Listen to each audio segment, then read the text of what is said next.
If you were a Dragon Ball fan on the internet anytime in the late 2000s and 2010s, you've probably heard of Dragon Ball Evolution. It was pretty much one of the biggest jokes on the internet for a while. Dragon Ball Evolution was simply a Western remake of Dragon Ball, and people hated it. This movie was a complete joke, but surprisingly, this wasn't even the first time that a live-action Dragon Ball movie was even attempted. In fact, there were two previous attempts, although unofficial, I think still have to be counted in some form. And that's what I'm going to be talking about in this video. Dragon Ball The Magic Begins, and I can't even pronounce this one. So what was Dragon Ball The Magic Begins? Dragon Ball The Magic Begins was a 1991 unauthorized Chinese live-action remake of the original Dragon Ball. In this movie, the Dragon Balls are called the Dragon Pearls, which completely defeats the point of calling this movie Dragon Ball The Magic Begins, since what the hell are Dragon Balls since they're not even in this movie? Honestly, I don't even mind the change all that much, but come on, at least be consistent with it. So this movie starts out with just a bunch of destruction and mayhem, which is all being orchestrated by this movie's villain, King Hui, which my phone keeps autocorrecting to King Who. This isn't Dr. Seuss. You know, although this MF does look like a Chips Ahoy box come to life. So at first I thought this character was supposed to be this movie's version of Piccolo, but just like many characters in this movie, he seems to be a mashup of characters that were seen in the movie Dragon Ball Curse of the Blood Rubies, the OG anime,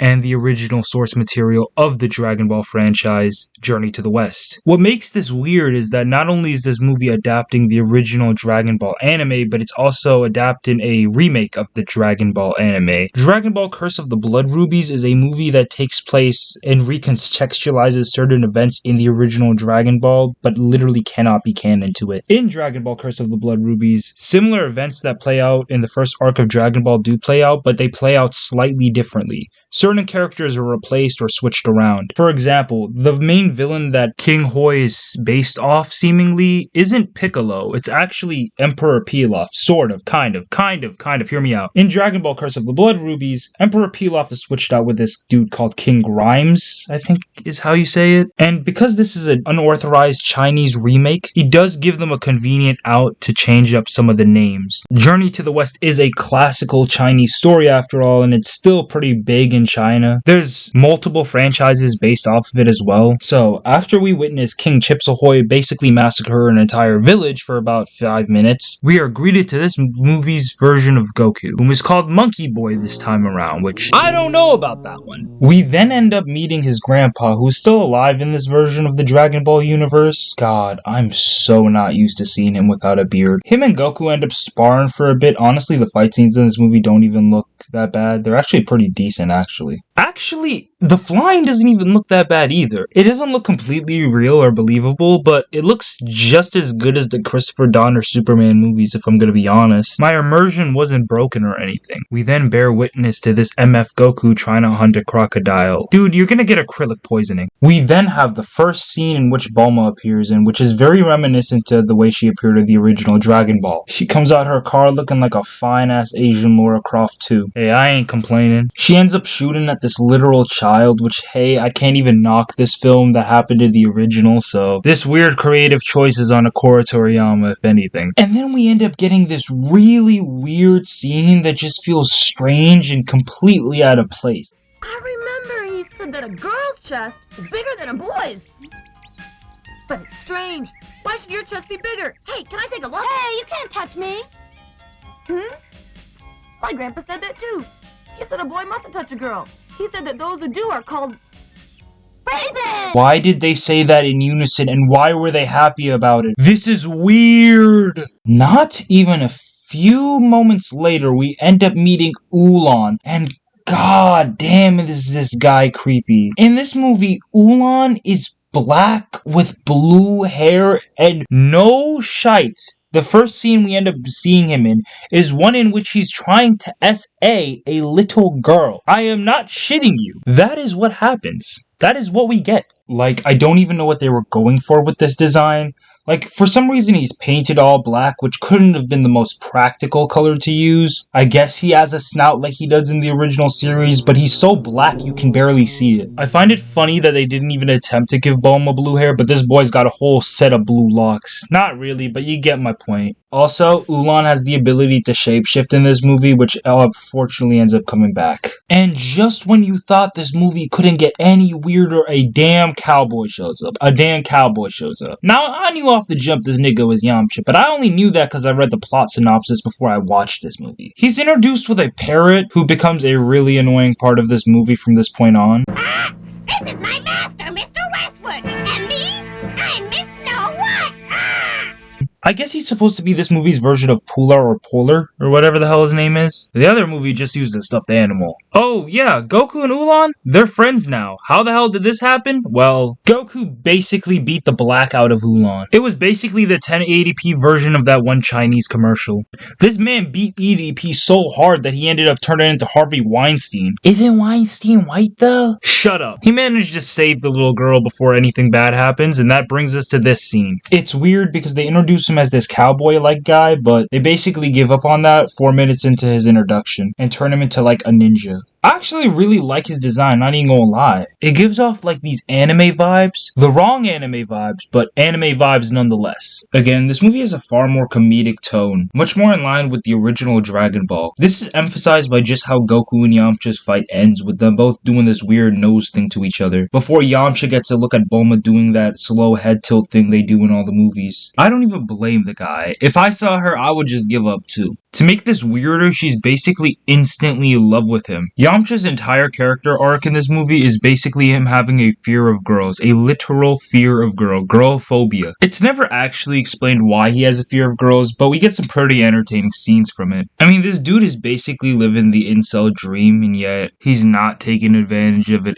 at all. Like, he has this option right there. I'm just saying. Couldn't be me. If a chick that looked like this looked at me like this, it's a done deal. I'm taking girls. I'm sorry. After he runs away, he ends up revealing that he actually has one of the Dragon Balls and plans to collect them all. Not to wish for money, not to wish for anything cool, just to not have a fear of girls. When we actually meet back up with the main gang who we actually give a damn about, I just find it so weird that they're just totally alright with Oolong being there. Like, this MF didn't try what he was trying to do. Like, this creature needs to be imprisoned immediately. It's here where this movie's version of Chi-Chi ends up explaining her origin story, which ties back to the start of the movie. It was her village that was destroyed, and her parents who were killed. The gang decide that they need to meet this man called the Turtle Man. Ulan actually reveals that he knows where the Turtle Man lives. Turtle Man is actually this movie's version of Master Roshi. And considering how much of an absolute freak they made Ulan in this movie, you can only guess how weird they made Master Roshi, a character who was already pretty strange enough in the original. We then end up getting this pretty abrupt scene of this man's Westwood on a jet ski, which I guess is his primary means of transportation in this movie, before we get the introduction of Master Roshi. And God, there is no way to explain how weird this dude's introduction is, so I'm just going to show you.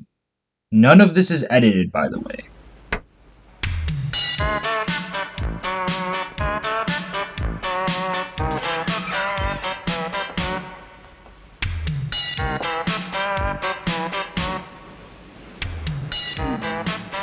Moonwalk magic!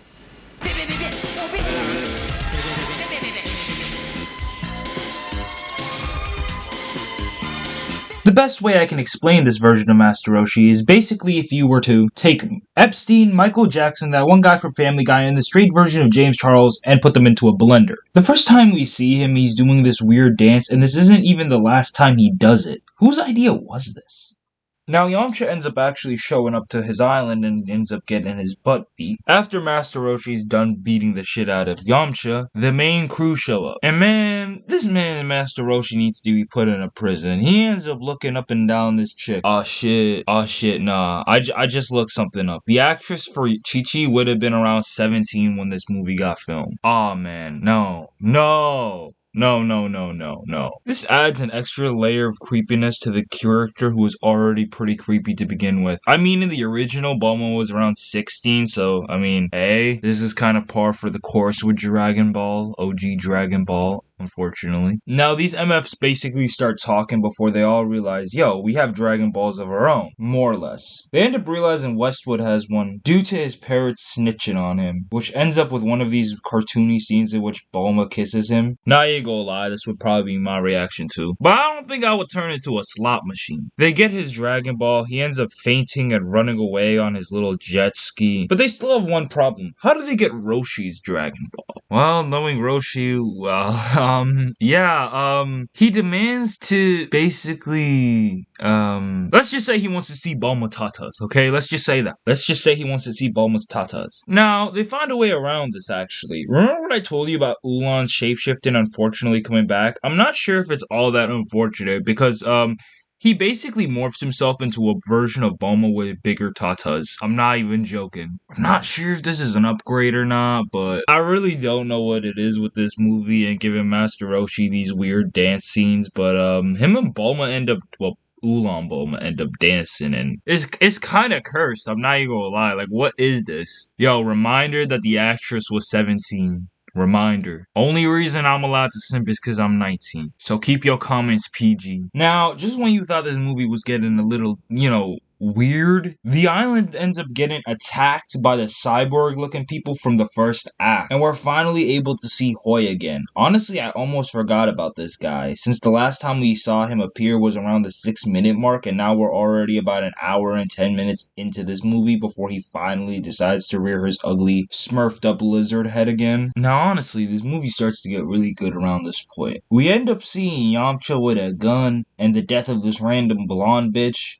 Not to mention Master Roshi returning dressed as a unmelanated Umar Johnson. We also see Bulma canonically kill somebody. I don't care if this is not canon, it's canon to me. Finally, 1 hour and 17 minutes into the movie, we finally end up seeing this boy Hoi share a scene with our heroes. He basically just threatens to kill our main characters before he just ends up throwing bombs from the sky. And then he ends up revealing that he had Grandpa Gohan the entire time and threatens to kill him if Goku doesn't hand over the pearl. The reason this is stupid is because despite Goku totally being willing to give him the pearl, the other members of Team Goku stop him, which means that King Hoi actually never gets the pearl, yet King Hoi still ends up throwing Gohan back to them, which kinda defeats the entire point of having a bargaining chip in the first place, since now they have no reason to even give you the Dragon Pearl. Like, what was even the point of that? Like, were the writers, just lazy or something? Did they have nothing better to do? Because I don't get this. What? Also, unlike the original Dragon Ball, Goku is not shown to have done any sort of training throughout this movie. And in the beginning of the movie, him and Grandpa Gohan are shown to be relatively on par with each other. So, what more of a chance does Goku have than Grandpa Gohan? I mean, they couldn't have included at least one training montage with Goku. That was literally the entire point of Master Roshi in the original series in the first place. I mean, that's how he learned the Kamehameha. Here, this pervert taught him absolutely nothing, and I don't even know why he's hanging out with these people. And please, keep him away from the little girl. King Hoi then does this weird blue thing. Yes, I said weird blue thing because I don't know how to explain it. Funny enough, while I was watching this, I ended up pausing it to go to the bathroom when I came back and continued to watch the movie. Everything was blue, and I just assumed that there was something wrong. But no, this is just genuinely how the movie looks after King Hoi does this blue thing. The gang ends up fighting a whole bunch of people. At this point, Goku ends up boxing with this man King Hoi before my boy Westwood shows up and decides to throw hands with his boy. They end up jumping this man's, yet aren't really as successful as they thought they would be. This man Ulan gets involved and does absolutely nothing, man. You should be in prison. Grandpa Gohan ends up revealing that the other Dragon Pearls are inside of Hoi's stomach. And then Roshi ends up saying that once all 7 Dragon Pearls meet, that he'll end up exploding. Honestly, I don't even know where he got that information from. Then Roshi and Gohan end up doing this weird energy move together and somehow manage to knock this man's down. Roshi, being the freak that he is, tries to force this pearl down this nigga mouth. MF, you know damn well that's not. You know what? I'm not even gonna say it. I'm not even gonna bother. Somehow this weird shit actually works and this man's ends up exploding. We are then greeted to the dragon, which honestly I don't even know what kind of visual effects they were using for this. Looks strange, to be honest. But for a 1990 bootleg movie, it's pretty fire. They are granted one wish, but they end up having to cover up Roshi and Ulan's mouth so they don't wish for some weird crap. I mean, do you remember what Ulan wished for in the original?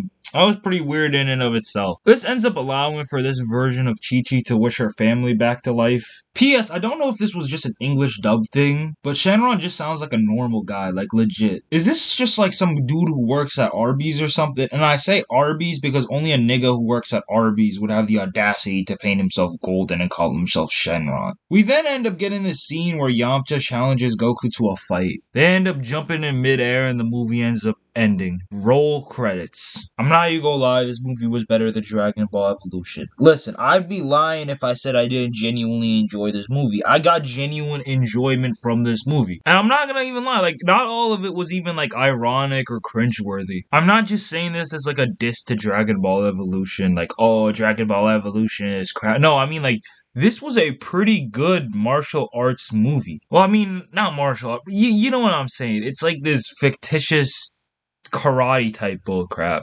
And I actually really like it. Hey kids, don't go away. We'll be right back. A year prior to Dragon Ball The Magic Begins, a Korean movie called Dragon Ball, I can't even pronounce that. The English title is Dragon Ball Fight Son Goku, Win Son Goku, came out and was released. And honestly, I have absolutely zero defenses for this movie. What makes this movie weird is that it uses sets and props from other low-budget productions, which is why certain things look so out of place. This leads to the production design making absolutely no sense. You got Bulma pulling up in a mid-80s Hyundai, and then you got Fantasy Gear in another scene. Then when you think that you caught what this movie's aesthetic was, Super Sentai characters start showing up. And as I mentioned earlier, this movie's version of Puar is literally a puppet. Okay, so this movie was way harder to watch, partially because it didn't have an English dub or even a sub for that matter. There were subtitles, but only in Korean, which I can't read for obvious reasons, which means I can't even comment on what the characters are saying for the most part. But even with that aside, this movie looks absolutely terrible. And I'm not just talking about the video quality. Everything from the set design to the props to like everything looks terrible about this movie. You guys may have thought that I was just going soft on the previous movie, but no, that movie had a lot of merit to it. This one, not so much. There's nothing about this movie that I could say is even remotely decent. Half the time I don't even know what I'm looking at, cause the cinematography is just that bad. In fact, the first time I ended up coming across this on the internet, I thought it was some random VHS compilation some kids made in their garage, but no, this actually had some names behind it. You probably don't recognize the actor who plays Goku, but yeah, that dude was in Squid Games. I know, that's weird, that's a weird reference, but he literally was. I can't pronounce his name, so I'm just gonna show him, but what? This movie also had a much different history than the previous movie I was talking about. The reason it couldn't ever release in the West was because it was just blatant copyright infringement. The other movie changed enough things to the point where it could be released, but this one just didn't. Heck, the last one actually got a re-release in 2007 with a special edition. You can't even find these in most Korean thrift shops from what I understand. The only reason this movie was even made in the first place, I guess, was because Korea didn't respect Japanese copyright laws. An example of just how weird this movie is the fact that Goku ends up getting hungry and decides to go fish it, so he does a bunch of backflips down a cliff and then does a bunch of backflips up. And God, these harsh cuts give me a goddamn headache. I don't even know what I'm looking at. What am I supposed to look at? What am I focusing on? Goku then just walks and bumps into Bulma. And what even is the logic here? Things just happen in this movie. I know I'm making it sound like it makes a lot more sense than it does, but it doesn't make sense.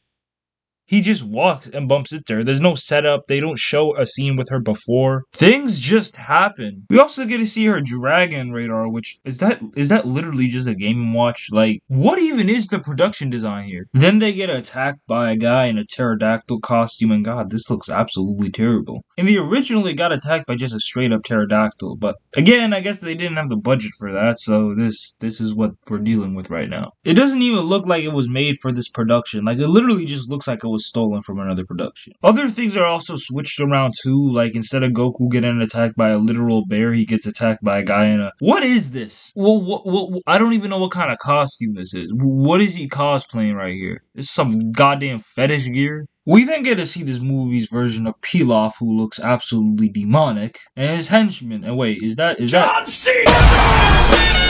Well, it's not John Cena, but that's Nappa right there. What is Nappa doing in this movie? I mean, I guess this movie did come out in 1990 and Dragon Ball Z would have already been on the air for like about 2 years. But come on, if you're gonna start throwing Saiyans into your Dragon Ball movie, then at least put in like Vegeta or even Raditz, somebody who's actually cool. This man's peel off is just demonic. Somebody called the freaking Exorcist, bro. This man needs to burn in hell. He is terrifying. Should I also mention that Mai is in this movie? Everybody's favorite creepy person towards certain individual. Y'all know she's in high school in the new arc, bro? Nah. They also did the meta thing before the meta thing was a thing, where Goku is literally just watching actual Dragon Ball on TV and reacting really weirdly. Listen, this movie is just blatant copyright infringement at its best, but like, I guess this is supposed to be an homage. If it is, it's weird, and it doesn't even make sense within the universe itself. Honestly, I had to wonder while watching this movie, did they make it a little too accurate? Because tell me why they give us this very uncomfortable scene that may have actually put me on the FBI watch list of Bulma giving this little boy a bath. See, it worked in the original because Goku was a chubby little baby thing, and so it was innocent and not really all that weird, and also was like animated. But here he's just a little boy who also has a lot of hair on his chest. Like, this was a decision because like I'm pretty sure the actor wasn't this naturally hairy. Like they like, how did they even get this hair to stick to his chest? He's 12. And seriously, the tension with Bulma and the zooming into certain parts of her body just makes this so weird because the actress for her would have been around 16 when they filmed this, and the actor for Goku would have been about 13. Bro, this is weird. This is some weird crap. They blurred it out, but barely. I'm editing around this a lot, actually. I found this on YouTube, so I better be safe with using this footage, but... Yo, we need to open up a criminal investigation into whoever made this film. Everybody involved with the production. At YouTube, you better not take down my video. Then after Goku's bath, we have probably the only funny visual gag within this movie, in which Goku walks in with a bunch of assorted animal parts, and Bulma starts to freak out and starts throwing all her fruit before realizing that's the only food she has, and then she starts just eating her orange, just puts the whole thing in her mouth too. Pause. Then after that, we have maybe the only good-looking shot in the entire movie where Roshi's turtle just ends up walking into the scene, and honestly, it's the only good-looking scene in the movie. This is pretty decent. I guess they made an entire puppet for him, and I don't know how I feel about this. Honestly, I think it looks pretty decent if I'm gonna be completely honest, especially considering the limitations they had to deal with. And then we get to see Goku practicing his martial arts with terrible VFX. Seriously, this stuff looks pretty crappy if I'm gonna be honest. Then Goku just bumps into the turtle. As I said, things just happen in this movie. I don't even know how to explain it. He just walks and bumps into the turtle. And I assume he tries to kill him? It's weird. I did end up finding an English subversion of this, and in that, he seems to think that the turtle is actually just Bulma. No, seriously, he thinks Bulma turned into the turtle. I don't know why, but that's just what happens. But then we actually get to see Bulma, and then Goku realizes that the turtle can't be Bulma, and the turtle asks for some salt. Goku agrees to take him to the sea after he gets some salt water. And then we get to see this movie's version of Master Roshi, which is actually pretty accurate, unfortunately. He's a complete pervert, which is made really weird by the fact that this version of Bulma is played by a 16-year-old girl at the time, and why? Why y'all have to be like this? He looks weird. He doesn't even look like the character. He's got hair and his beard doesn't even look right. Goku and Bulma end up in the village that was being terrorized by Pilaf. We then get the scene of Goku dressing like a girl to trick Ulan before he ends up taking a piss. Which seems like it's really weird, but this is actually taken directly from the OG series, so I can't even knock him for this. And then Ulan becomes this, I guess? I don't even know. And then we end up getting to see Ulan's true form, and what is this? This is terrible. Maybe accuracy wasn't the right way to go. Maybe it wasn't. Mai also has the ability to transform. She transforms into a centipede and attacks Goku in the water. Are centipedes even supposed to be in the water? I don't know. We then get to see this movie's Yamcha for the first time, and honestly, the other movie's Yamcha was way better. Instead of being some stoic cool guy who's scared of girls, he's just a bandit. And his costume's cheap, and he looks weird too. Like, this dude is scary. I would not trust this man. He also looked like he smelled bad too.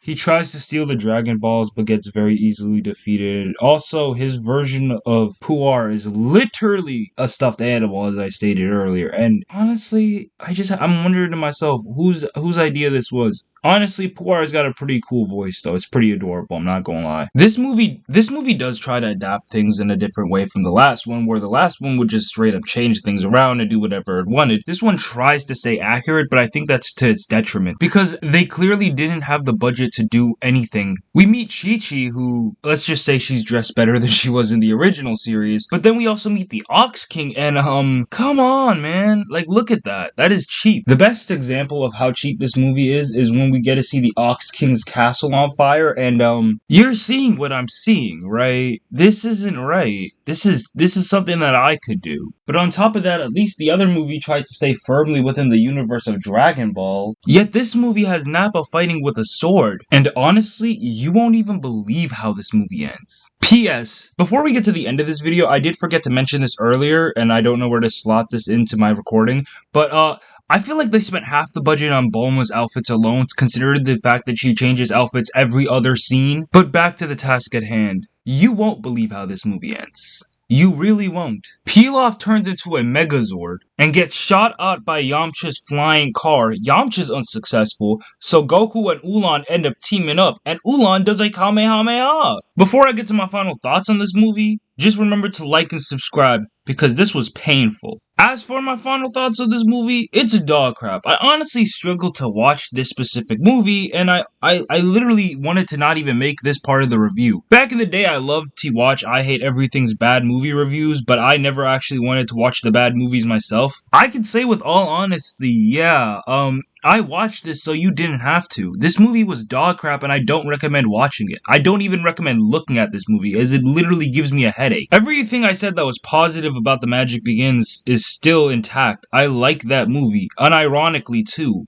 If you told me that this movie had nothing to do with Dragon Ball and I just simply never saw Dragon Ball, I would still think that it's a decent movie. Don't get me wrong, I don't think it's Oscar worthy or anything like that, but I wouldn't call it a terrible movie. On the other hand, Dragon Ball's fight Son Goku, win Son Goku is just terrible. I have no positive things to say about it. But anyways, thanks for watching, and until next time.